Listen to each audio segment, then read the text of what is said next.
Hey everyone. What we're going to do today is we're going to try to learn through the Mishnayot.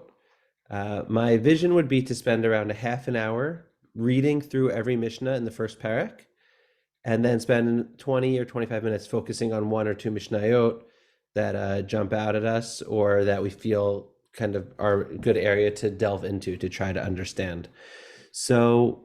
While we're reading on this first pass through, we're really reading just to achieve some kind of basic understanding and outline, right? Remember that every Mishnah is loaded with tons of questions, details that require minding, right? It's part of what allows the Gemara to be so robust is that you have these Mishnaic texts which are really often missing proof texts.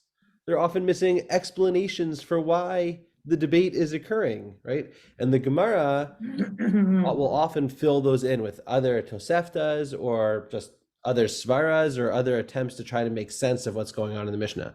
So when we read the Mishnah, it might feel that there are moments of lack of clarity, and that's okay. I would say note those down, write them down, be conscious of them, and we can come back and talk about them.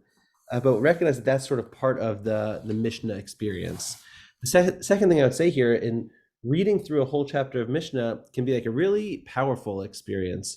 Very often when I study, I love to study kind of like anyone who's been to my classes know that I choose like one line or two lines, and we'll spend an hour delving in, which is, the way I really appreciate learning.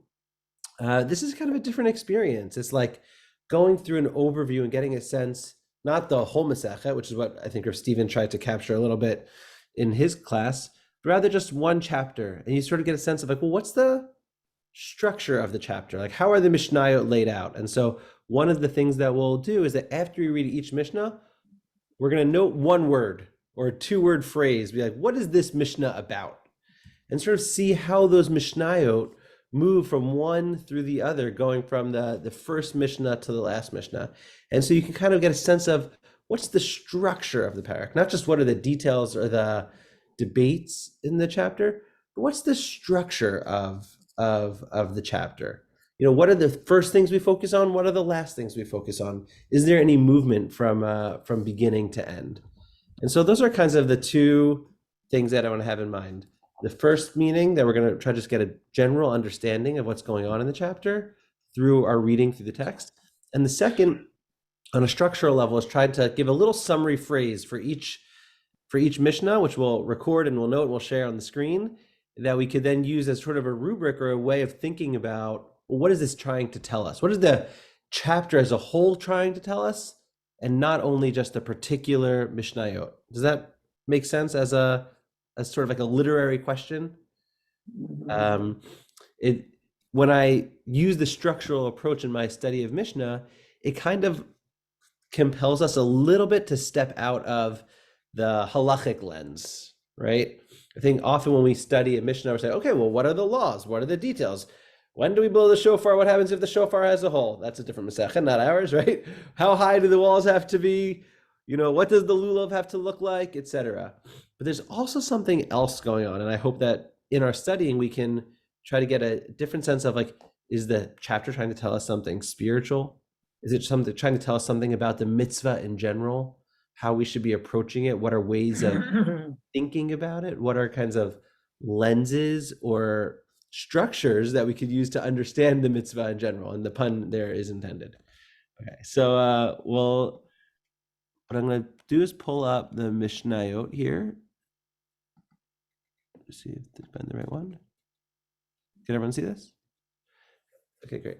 And we'll read in Hebrew, and we're just going to go through it. I think for the way to make this kind of work, given that we're covering a lot of material, I'm going to read, but I'm going to kind of pause and ask after each Mishnah if somebody could summarize the main sort of the topic of the Mishnah and what's the primary debate in the Mishnah. Okay, I know there's just a few of us here, so big onus on each of you to participate as best as you can. And there's no wrong answers. If you have a suggestion and we want to take it and see what we can do with it. But that's sort of, I think, like a valuable methodology. So we'll start off, and I'll read, at a nice pace with translating. And the English is below as well for anybody who wants to follow along there. I'm going to take off this donate tab just to give us more space for us to see. Okay. Although everyone should donate to Safari. It's an incredible resource. Sukkah shehi gvoha lemala me'esrim ama pisula. A sukkah that is more than 20 amot tall, it's pasul, right? It is not fitting for the mitzvah. Rabbi Yehuda machshir. Rabbi Yehuda says that a sukkah that's more than 20 amot tall, and just to clarify, an amma is anywhere, we're not 100% sure on the measurement, but somewhere between 1.5 feet and 2 feet. So we're looking at a sukkah that's 30 to 40 feet high, just to give us a sense, which would be around the height of, let's say, a 3-story townhouse, right? Assuming that like each floor is 8-9 feet. So we're talking about like a 3-4 story building is the height of this. And so the Tanakama, the opening of the Mishnah, says that it's pasul. Rabbi Yehuda says it's permitted. Okay. V'she'ena gavoha asara tvachim. But if it doesn't have more than 10 tvachim tall, and this is sort of the size of a tefach, it's a few inches, maybe 3-4 inches. And so if it's less than 10 tvachim high, less than, I'd say a good estimate would be 3 feet, a sukkah that's less than 3 feet tall, or doesn't have 3 walls, v'she'ein la shlosha dvanot, v'shechamata meruba mitzilata psula, or if it has, so the Mishnah now lists 3 conditions. If it's less than 3 feet tall, if it has fewer than 3 walls, or if the sun is greater than the shade, those are also 3 factors that make the sukkah unfit. I think the first Mishnah is probably going to be the one we're going to come back to delve into. So if you're feeling a lot of questions here, that's good. Sukkah yishana, if you have an old sukkah, Beit Shammai poslin, uBeit Hillel machshirin. So Beit Shammai says this is unfit, and Beit Hillel says it's permitted.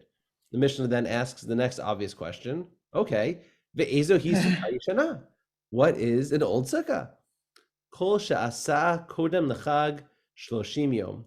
Any sukkah that was made more than 30 days before the holiday. Okay, so sometimes people build structures outside, right? It's the summer. We're going to put out a nice shaded gazebo. I feel like you saw this during COVID. Anybody who had a backyard or a thing, all of a sudden they had this like indoor-outdoor quasi-living space, which kind of felt like sukkahs.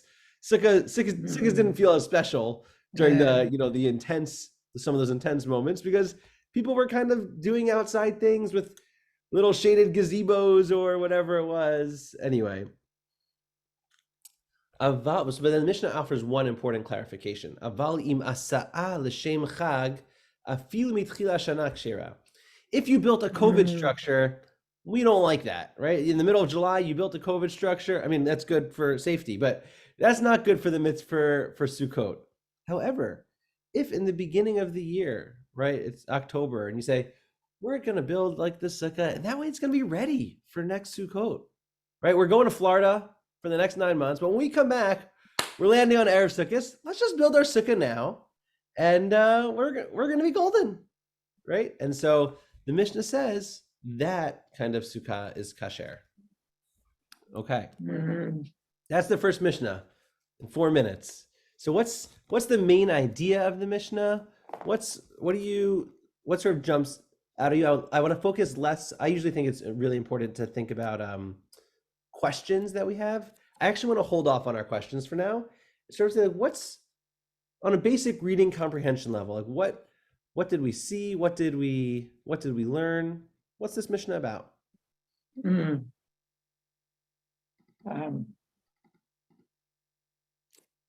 Yes, Vivian, and then Rabbi Glass. Yeah. Um, I think the main idea here is what's a kosher sukkah? How do you have a kosher sukkah? What are all the requirements of a kosher sukkah? Okay, great. So I'm going to change my screen share to include a little It document. includes the height, when it's made, what about the walls, what about that? And all that is what's a kosher sukkah? Okay, good. And could we be a little more specific? What are the, and let's say, what are the main components? If this Mishnah is sort of saying, what makes a kosher sukkah? Because I want to be honest, Vivian, the whole Perek is going to be about what makes a kosher sukkah.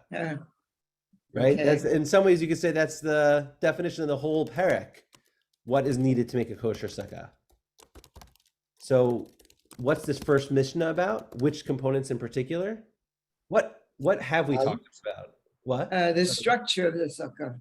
Good, the structure. Rabbi Glass, you wanted to say something? Yeah. I was going to say the height, Good.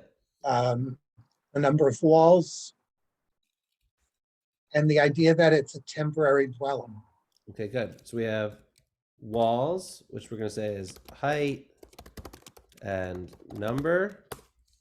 And then we have some kind of, where do you see that it's temporary dwelling? The issue of Sukkah Yishana. Uh-huh. Okay. It's it's so hard for me to like move through and not get caught up because I think it's such an your phrasing of temporary dwelling. You know, I'm thinking about temporary dwelling and I'm thinking about like how structured should the building be, right? Yeah. The question of when should the sukkah be built? When should it be built? Indicates something more about how special it should be, or does it need some kind of kavanah or some kind of like intentionality around being a sukkah? So maybe you're right that this has to do with its temporary structure. Although I guess I'm not quite sure. It's such a good question, Rabbi Glass, or such a good phrase, because it's like, is temporary dwelling depend on a temporary structure? You could have, right, if I go to an Airbnb for 3 days and I just, bring some granola bars and maybe one pot to make pasta for my kids, that's kind of temporary dwelling, but it's a permanent structure. And then you could have temporary structures which get permanent dwelling. So I'm curious sort of how this phrase plays into that question of temporary versus permanent, or is it more about something about the nature of the structure? Does the structure itself have to be temporary, not just your dwelling experience? Sorry for talking a lot. I cut you off. That's okay. You can cut me off anytime. I get what you're saying. And I guess in my mind, that whole issue of a Sukkah Yishana is like something that's already established. And it feels like the idea should be that the structure should be new with the intention of being a sukkah. But You see, he did it. Now he has this side by side. yeah, it's a kavanah thing. And the default is if it's within 30 days, we assume that that's its purpose. Right. Who said the kavanah line? Sorry, I missed who just jumped in there. Is that Gloria? Yeah, probably. Thought you were here. All right. It's on me. Yeah, so that was Gloria. Yeah. Okay, good. So, hi, Gloria. Hi. Glad to have you here. Right. So it's some kind of, we can leave this as an open question. Temporary structure, when is it built? Kavanah.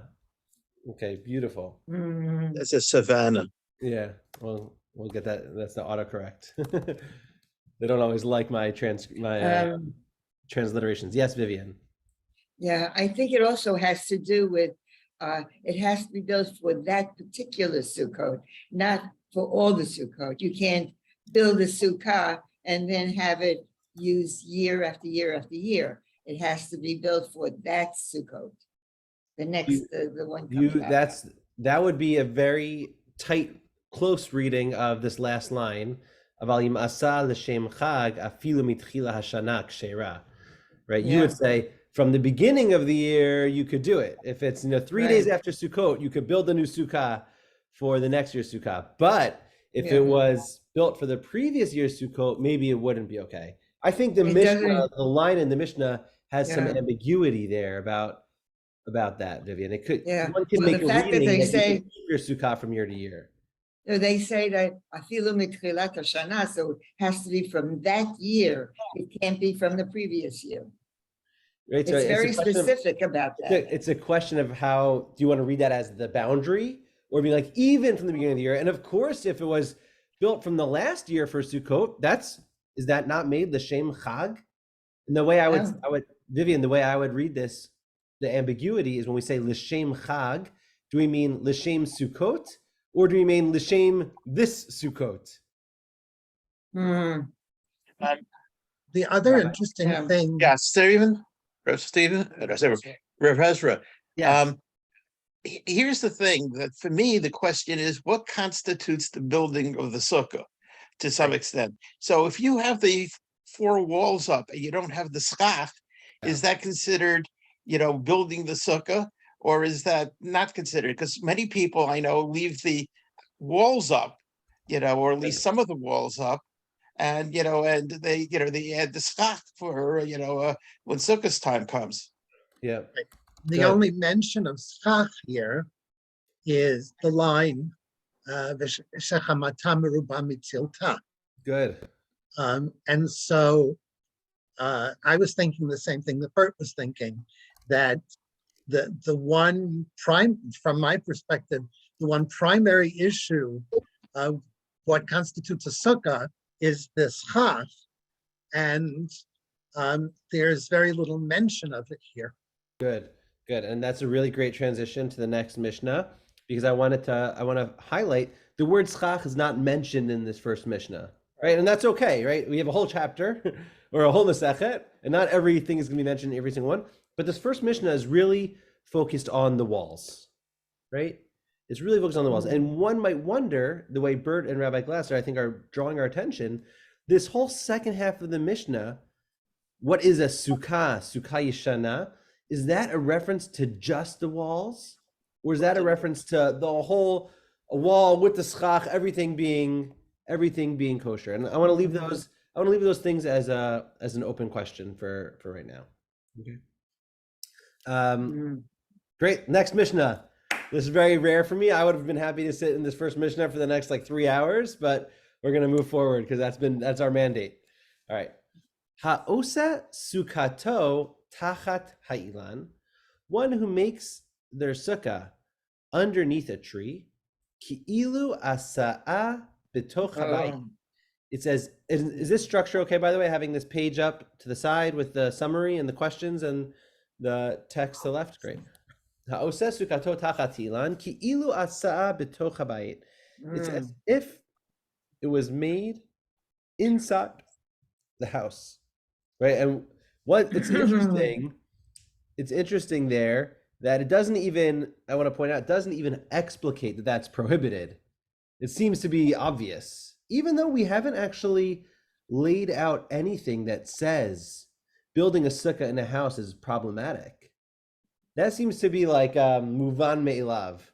Like there is this presumption that of course building a sukkah in a house would be problematic, even though we haven't actually articulated that at any point. And so that's like an interesting thing to note, that the Mishnah seems to have some presumptions or underlying assumptions about the nature of the Mishnah, about the nature of a sukkah, that go inarticulated. So for the Ilan, we have a question. Obviously, you wouldn't build it under a house. Is building it under a tree like building it under a house? The Mishnah says yes. But there's no point in the Mishnah did we ever actually establish that building a sukkah inside a house is problematic. That seems to be kind of, understood on its own. What I'm gonna do is I'm gonna actually go down to up in my opening questions so that we can sort of see the Mishnah that we're working on. Does everyone see that? What I mean by that on this phrase over here? I'll go backwards and we can always flip it around for when I share it with you. So I'm here just going to say presumption that building in a house is problematic. Sukkah al gabe sukkah. If you build a sukkah on top of a sukkah, ha'elyona kshera. The upper sukkah is kosher. B'tachtona psula. And the lower sukkah is not kosher. Rabbi Yehuda Omer, im ein diurin be'elyona hatachtona kshera. If nobody is in the upper one, if no one is residing there, then the bottom one is kosher. Hmm. Okay, so let's start with the summary. And I know that things are unclear, but we're just reading it. Let's start with what's Mishnah 2? What's Mishnah 2 about? Hmm.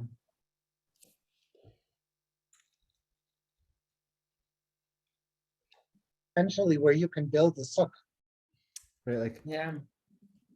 the where it Um, was built. Yeah, I have a problem with that one because going back to the schach problem, if you have a structure above, then there's no place for the schach. And you can't see the heavens through Great. it. It's Good. So closed. Vivian, I want to be clear. So far, the only thing we've mentioned about schach is that there's No. something about silta meruba mechamata. That's the only thing we've mentioned. We haven't mentioned anything about schach, what it needs, what it's supposed to be. I wonder in this second Mishnah if the place of where the sukkah is about the schach, or maybe it's about something else. Right? Like, is the problem Well, with it's the problem of being able to see the sky through the covering, the schach, whatever you want to call it. And if you have something built above a structure, then it blocks any possibility of seeing the sky through. Okay, good. So the way you're reading this, Vivian, is that like there's a big sightline issue. Can we see the sky? And that's sort of the operating principle within the Mishnah. And it's a really interesting idea, Vivian, and it's also totally unexplicated there, right? You could say maybe that's implied, or that's a governing principle that helps make this whole Mishnah make sense. But I want to be clear that the Mishnah itself isn't describing that principle as a motivator. Yeah, it seems like how could the bottom one be kosher if there's a structure above it? Mm-hmm. So it's interesting, I think, about all three of these things, Vivian, is where the sukkah can be built is also sort of a question of what can it be built under. If we look under in our summary, not under a house, not under a tree, not under another sukkah. How is the sukkah tachat ha'ilan, kiyosa bitoch habayit, within or under a house. Al gabi sukkah tachtona psula. Right? There's some sense of the sukkah Yeah. can't be under something else. We could talk about the why, and Vivian, you're jumping to the why it can't be built under something else. But I want to show that the sort of the operating principle of the Mishnah is less about the why and more about describing that you can't build a sukkah under something else. Is everyone seeing that? Like on the plain meaning of what's going on in the Mishnah, the principle that we care about is, can you build a sukkah under something else? No, you cannot. Okay. Rabbi Glass, you want to comment? I'm just thinking that when you mentioned the issue of not building it in a house, that the Mishnah functions under certain assumptions from the very beginning, right? I mean, the things that they're writing about, or the things that they're discussing here, are have to be based on some reality. And so, why would they think about a sukkah that's, 3 stories high, or 30 inches high? It has to be in answer to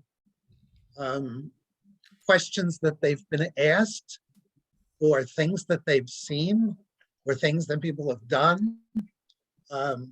And so I really wonder whether the part of what's happening here, like ki'ilu asa'ah b'toch habayit, that's an assumption that everybody understands. But if you're supposed to build it outside and there's a big tree in your yard, can you still build it under the tree? Right. I think it's a really helpful framing, Rabbi Glass, because it's like, as somebody who gets a lot of questions about where people should build their sukkahs each year, it's not so obvious to everybody that it can't be under a tree, right? They'll say, well, what if the tree is really tall, right? Like, barely does anything. Is that really still a problem? What if just part of it's under, right? And part of that is like a little bit like, I don't know, we live in New England, right? We live in the Northeast. There's trees everywhere. What right? if the leaves have already fallen off? Yeah, right. You go to Phoenix or something, like you don't need to worry about trees and building your sukkah, right? There's like, very particular palm tree, the very low, but like if you look outside the window, any of your windows, there's going to be these massive trees that span tens of feet of all open space is essentially covered with trees. And so it really does, become a real issue. So I'm grateful for that comment. It's ki'ilu asa'ah b'toch habayit, they, as if you made it onto the house, they presume is of course prohibited. It's interesting to me. I'm like, when does that happen? And the only times I could think of like building sukkahs in a house is when kids build sukkahs, or they're pretending they build a fort, right? And then it's 3 feet high. It's connected to the couch and the dining room table. And you're kind of wondering, well, this is sort of different. Is this doing the mitzvah, right? Like, it seems silly to us because we so deeply associate the mitzvah of sukkah with the outdoors, right? We so deeply associate with it.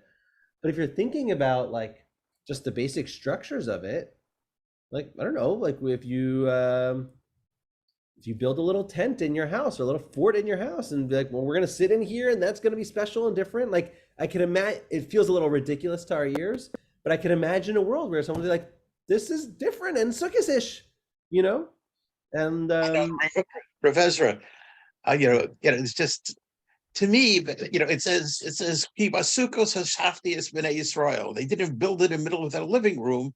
They built it outdoors. What would your Hava Amina be that you would think you could build it indoors? Nothing about the pasuk you just quoted says that it has to be outdoors. Yes, because what it is if historically what it was is that they lived in outdoor buildings, that were built outdoors. They didn't, build a building inside a building. Right. No, I understand that, but I want us to highlight the fact, like, when you're in, and then I want to move on to the next Mishnah because I'm going to keep us moving on the train here because I have a hard stop at 11 as well. So I think there's a sense that, once you're in the world of like technical halachic satisfaction, it can be really removed from, the historical background of something, right? So you may be right that the Sukkah was, a thing that farmers built during the harvest seasons. They wouldn't have to come home. They would just, build a little structure in the middle of out in their land, and they would sleep over. They could watch over the harvest, whatever the reason was. I'd say Beseder, that might be true. But like in today's world, I do all kinds of things that are purely for halachic purposes, even that don't make sense, right? Like I think there was an article a few years ago from Rav Melamed about stainless steel dishes, right? And he said, everybody knows that stainless steel dishes don't retain any flavor from meat to milk. Like, are you kidding me? Like, of course not. Like, you clean it with soap and water. They're non-porous. They're like a perfectly metallic material. Nothing to worry about. But we still do it because that's the tradition and that's the halacha, and there's all these other values to it and an importance to it. So like, and so some people might feel like, well, I'm really cynical about that and you should just use your stainless steel dishes for both. I don't recommend that at all. I do never say that's the halacha.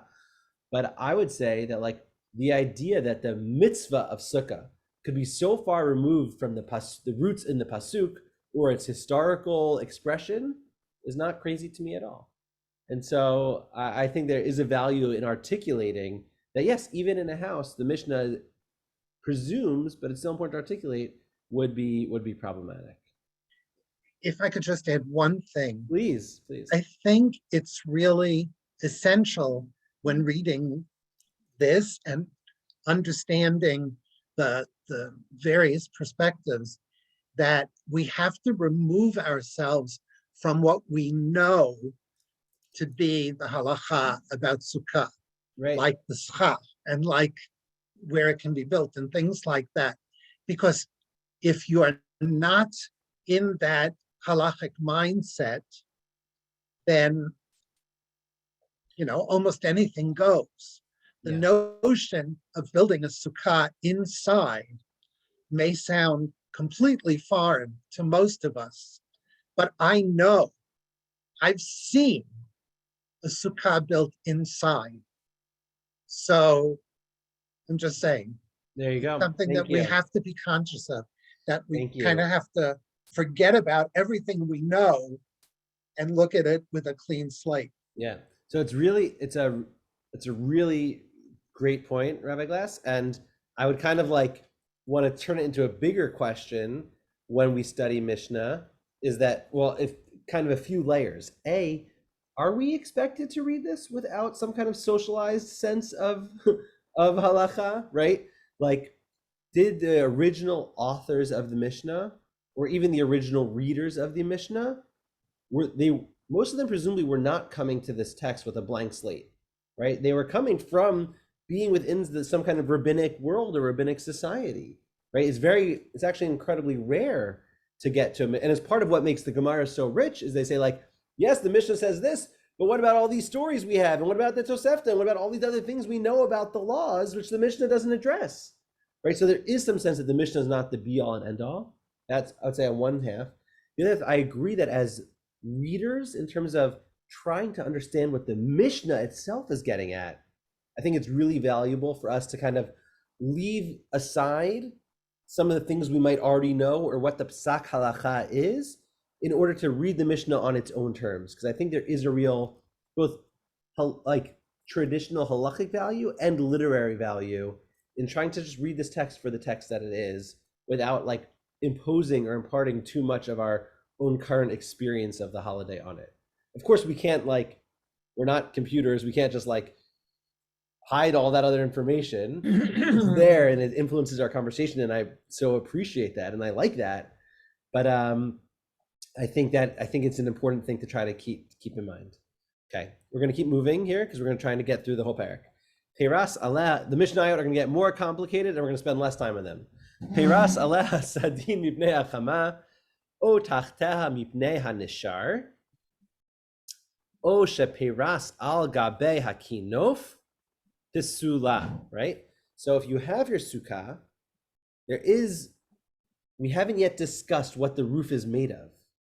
And so this is sort of the first inkling of talking about the roof, and say, listen, you know what? If you spread a sardine, some kind of sheet or blanket or tarp might be the best kind of modern iteration of a sardine, because of the sun, or beneath somehow the roofing or the implied roof because of falling leaves, you're trying to, right? I don't know. I think probably we've all had a chicken soup with pine needles in it before, which was not the flavor profile you had imagined, but it turns out that's the one you get on Sukkot night, right? And so, Oshe Peras al Gabe Hakinof, or if you sort of make a canopy over a four-post bed, that's all prohibited. Aval Poresu al Gabe Naklite Hamita. But you could spread a sheet to make a little like tent experience. So this is a bed that has 2 posts and with a little crossbar, and then imagine like a blanket put over it to create a little tent vacuum inside, like a tent experience inside. Okay, so what's this Mishnah about?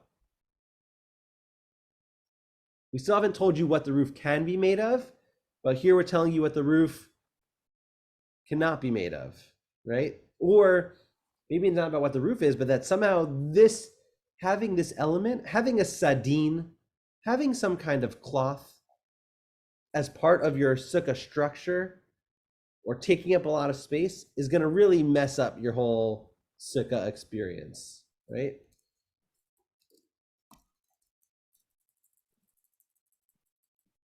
Mhm.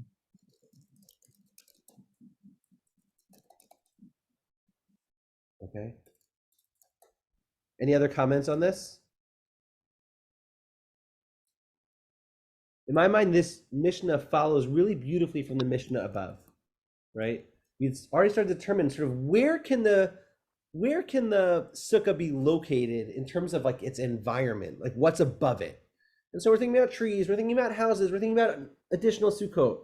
And I was like, okay, well, let's say we put the sukkah in the right place. It's just in the mamish in the middle of my backyard, right? I got into the right spot. There's no tree. I'm in a desert. There's no trees for miles. Great. Okay, but now it's really sunny. What if I make some other kind of artificial thing that essentially winds up doing the same thing that the house or the tree or an additional sukkah would have done, right? It's now saying like, what if it's just a temporary tarp or cloth playing that role, right? So the Mishnah says, no, you cannot. Do not spread a tarp, right? And there, to me, there's like still some like beautiful following of the under something rule, right? Okay, yeah, Bernie, please. Interesting that the Mhm. Mishnah does not specifically say that this tarp is on the roof. Mm-hmm. For example, when we used to go camping, Mm-hmm. we put a tarp over the tent, not touching the roof, to protect it not from the sun in that instance, but protect it from the rain. But it was Yes. above. So Right. this Mishnah doesn't explicitly say it has to be on it, but that's what the English implication is. Yes. Right. Peiras aleha, above it. Right. And Mhm. I think, Bernie, I think it kind of furthers the point we're making of Mishnah 3 is a little bit like a naturally follows Mishnah 2. Because the second Mishnah talked about what are these bigger structures or trees or things that are above it. And now we're talking about, okay, what if I just have a cloth or a Mhm. tarp?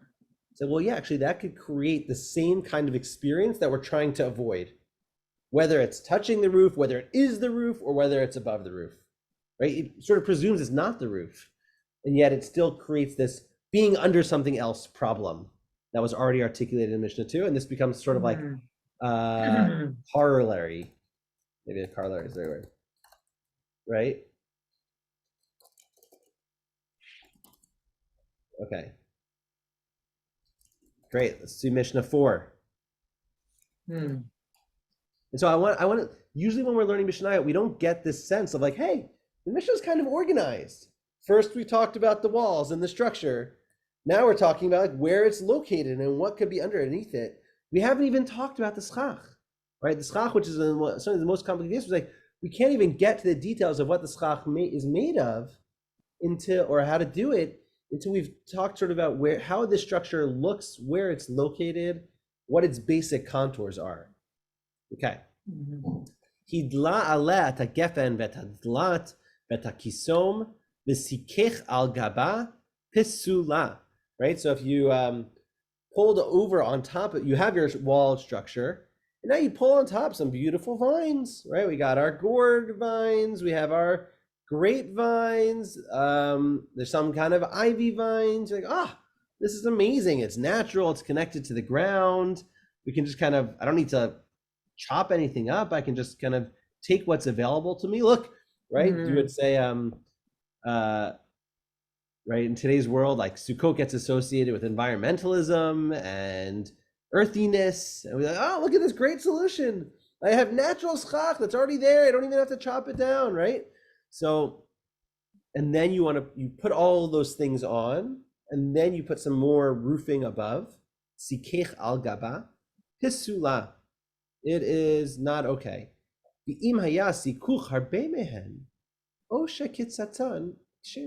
However, if you bring them on top, and then you cut them, Hmm. that's permitted. Or if you just wind up putting a lot of real schach on top. So if I have this amazing, I don't know, have you ever seen like a gourd vine? They have these huge leaves, right? They have like really large leaves. So if I stretch those across, I'm like, oh, this is gonna make my sukkah look beautiful. And then I put my regular schach, whatever it is, my bamboo or whatever, that's okay. As long as you have like an ample amount of schach, as long as it's harbe mehen, more of the kosher kind of schach than this ivy vine. Zeh haklal. And now the Mishnah gives us a rule. Kol shehu mikabel tuma me'eno gidulo min haaretz ein misakekin bo. Anything that is mikabel tuma, that's subject to ritual impurity, i.e., some kind of vessel that's used for something, right? And so things that can be mikabel tuma, chairs, tables, bowls, beds, right? Anything, I would say, like anything that you buy at a Bed Bath and Beyond, right? Essentially is makabel tuma. Most things that you buy at Home Depot are not makabel tuma, right? Except for maybe the tools themselves. But most materials, I would say, one way to think about it is like sort of materials are not necessarily makabel tuma, but things that somebody crafted are makabel tuma. And that's like a general principle. Just don't call me out. You can call me out if you think that I'm totally wrong on it. But I'd say that's like sort of a general concept. V'chol davar she'eno mekabel tuma v'gidulo min haaretz misakechin bo. And anything that is not mekabel tuma and it grows from the ground, that is what you can use for schach. Okay. So what's Mishnah 4 about? What you can use for schach. Good. What can you use for schach? Great. And we're given the general principle. Right? Grows from ground, not mekabel tuma. What can you use for schach? Okay, so in our moving through of the Mishnah, we started with the structure, and now we're moving on to the definition of the schach. Let's keep going. Chavile kash v'chavile etzim v'chavile zradin ein misachichin bahen chulan shehi tiran kisherot v'chulan kisherot l'dafanot. Okay, so let's say I have my bundles. I have bundles of twigs, bundles of straw, bundles of I guess some kind of wood. You can't put a bundle up on top of your sukkah. But if you untie that bundle, if you cut that, we used to do this, by the way. We used to bundle up our schach, our poles.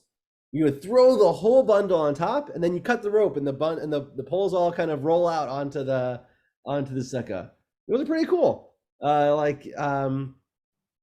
So as long as you untie them and now they're laying flat, that's okay.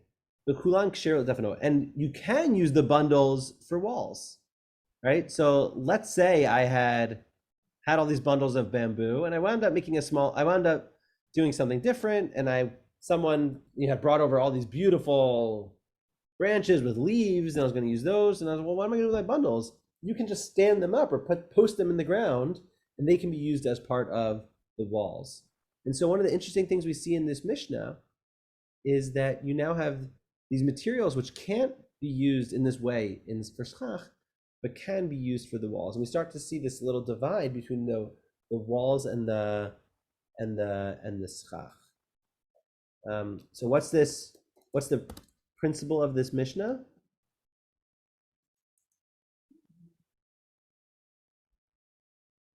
No bundles. Right? No No bundles.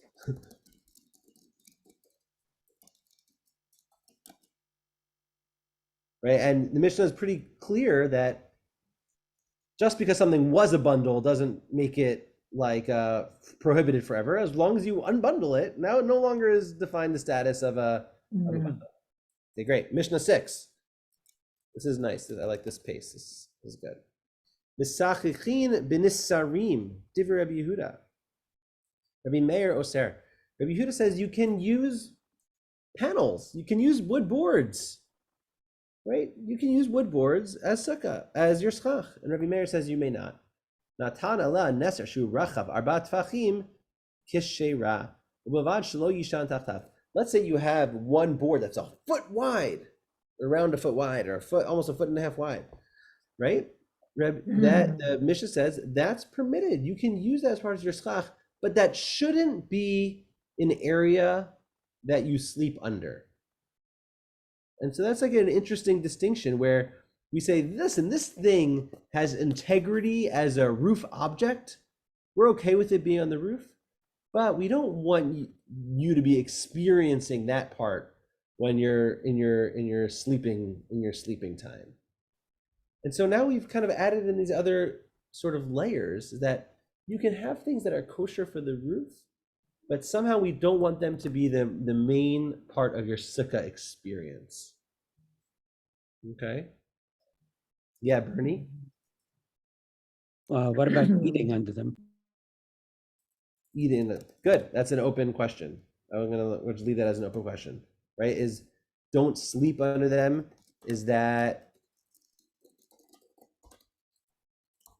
going to be considered eating?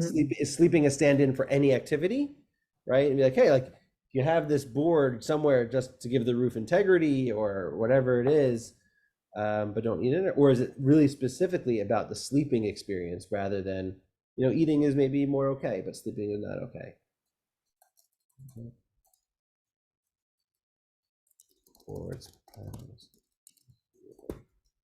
okay, good. So we've moved from, right, we get to a place of, okay, if you have a piece of wood that grows from the ground and it's not Mekabel Tuma, so presumably that would be okay. And so what we see from Mishnah 5 and Mishnah 6 is we're now defining, in a sense, we're limiting the general principle. We gave this general principle, anything that grows from the ground, anything that's not Mekabel Tuma can be used for the roof. And now the rabbi's like, okay, but if it's in a bundle, don't do it. Or if it's too wide of a board, it's a debate. And even if we say it's okay, or even for if it is within a certain width, still got to be careful there. And so what we start doing is we give this principle, and now we sort of begin to limit it and be more exclusive. We limit the scope of the principle. So don't think it's just a carte blanche for anything that's grown, right? That's not true. Okay, Mishnah 7. Tikra she'ein aleha ma'aziva, Rabbi Yehuda Omer, Beit Shammai omrim mefaktik v'notel achat mebintayim, Beit Hillel omrim mefaktik v'notel achat mebintayim, and Rabbi Meir Omer notel achat mebintayim ve'ein mefaktik. So this is sort of like a funny debate where it's a debate between, just to structurally understand this Mishnah, it's a debate between Rabbi Yehuda and Rabbi Meir. And within Rabbi Yehuda's view, he's sharing that it's actually a debate between Beit Hillel and Beit Shammai. Where Rabbi Meir says, I don't care about that debate. Here's what I think. So Rabbi Yehuda says that Beit Shammai thinks, so what's the case?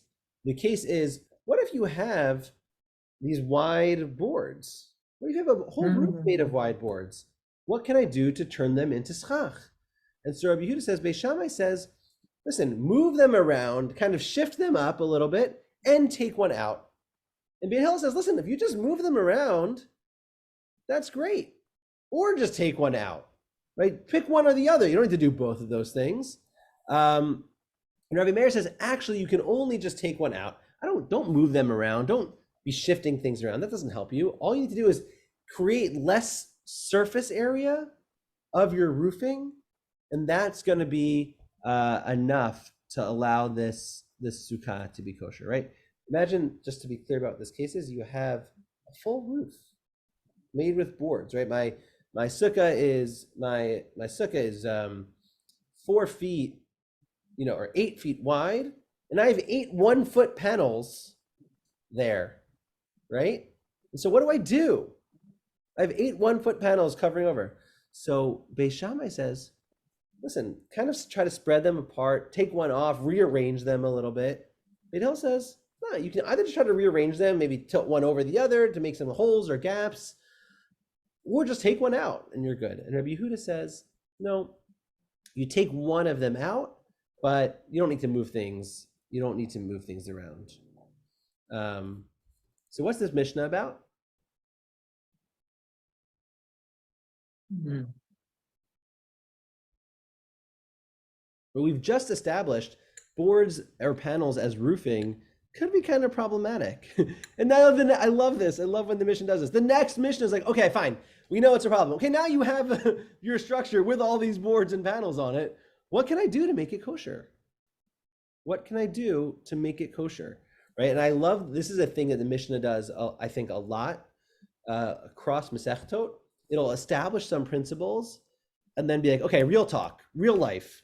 What happens when I have this thing? How do I utilize these principles, or what can I do to make my life, right? You could imagine a world in which somebody would say, well, you have that beautiful sukkah structure. It's got all these boards on top. You need to build a new sukkah, right? It's just not going to work. We know that the board panels is kind of b'diavad. We know that we're clear. Maybe you can't even sleep under the board. Okay, and now the next question is like, listen, here's what we could do. Move them around, take something out. And of course, it's a debate on how to do it.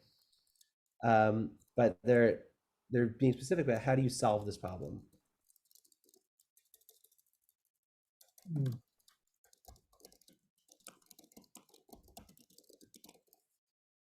Okay, I have a hard stop at 11, so we'll do one more. It goes till I don't think we have time to get through all the last 4 Mishnayot, so maybe we'll pick it up. We'll finish it before the 3rd Perek, or we'll just finish them on your own time using this methodology. So Mishnah 8, Hamikare Sukkato b'shapudin o ba'arukot hamita im yesh revach beneim kmotan kishera achotet begadish la'asot bo sukkah ina sukkah. Okay, let's say you roof your sukkah, you make your schach with these like long metal skewers, the long boards of maybe some kinds of slats or things that have already been fashioned, right? This is metal that was fashioned for a particular purpose, which is Mekabel Tuma, right? This Mishnah now goes back to one of the principles. After establishing the principle of things that grew from the ground, now I say, okay, what if I have things that didn't grow from the ground? Or I have things that became Mekabel Tuma, right? Mishnah 8 continues within the subsection of Mishnah 4 of trying to define these principles. And we say, what if I have something Mekabel Tuma? Can they be even part of the sukkah? Can they even be part of the schach? Mishnah says, listen, yes, you can. You can, right? As long as you have spaces between them, and they aren't functioning as the main schach, then you are allowed to use these various tools or boards or refashioned things for your schach. Okay, so I want us to see that, like, I don't know how to create that all of these Mishnayot are coming as sort of subsections of Mishnah 4. Right? Mishnah 4 is the intro to the schach, and now Mishnah 5, 6, 7, 8 come as kind of within this category of Mishnah 4. And you have to remember Mishnah 4 in order to understand why these Mishnayot are important. So Mishnah 8, we say, is that even things that are Mekabel Tuma can be used as part of the schach, as long as there's kosher schach. Okay. All right. We have to stop here because my time is up. But I will happily share the document. I would love if anybody on there. I mean, when was the last time your shul rabbi assigned homework? But if anybody wants to try to fill in the last 3 or 4 based on sort of this basic methodology we have, and you come to any conclusions, I would love to see it. I'll be teaching again next Monday. I think Rav Stephen is teaching tomorrow on the 2nd Perek. I'll be teaching again next Monday on the 3rd Perek. And if anyone wants to share things they came up with the last few Mishnayot, just to start us off, that would be wonderful. All right. Thank you all very much for the learning, for the conversation, for the questions, for the summarizing. And we'll see you later. Have a great day. Yeah. Bye-bye.